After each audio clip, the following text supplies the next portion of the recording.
Hi, Lori DiGiulio, registered massage therapist and NKT practitioner. I'm going to show you a drill called the Glute Set. It's a great drill for reversing the effects of seated postures, or if you're that person that tends to stand with the tipped forward pelvis or an anteriorly tilted pelvis. And this drill is done so that you can release that iliacus. That iliacus is that muscle in the front of the hip that often becomes tight when we're in seated postures or when our pelvis is tipped forward. And it helps to turn on glute max, that big butt muscle in the back that's responsible for providing support to the SI joints. So if you tend to get SI joint or low back pain or tightness at the front of the hip, this drill can really improve the ability of that hip to function more properly. And so I'm going to show you how to do this drill. I have a foam roller, not because you're going to need to foam roll, but because I'm going to use it for a little stability. So this drill is not about balance. If you need a chair beside you or wall beside you to hold on to, certainly use that. I'm going to use this foam roller.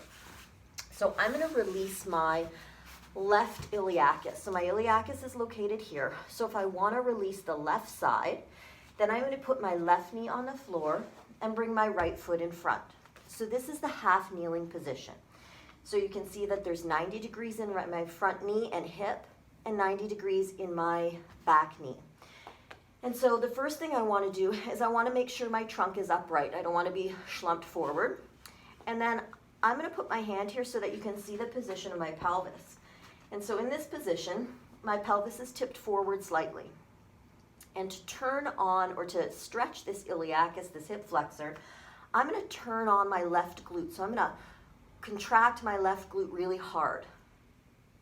And as you can see, that rights the position of my pelvis or brings it to more neutral. And that might be enough to create a little tug here for you. And so you can move in and out of contracting that glute and releasing it to help to create softness in the front of the hip.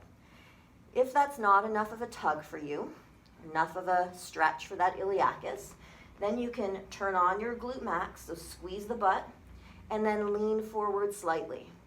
And so you can see that this lean is coming from my front knee moving forward, not my trunk tipping forward. So your trunk stays upright, you squeeze the glute max to right the position of your pelvis, and then slightly lean.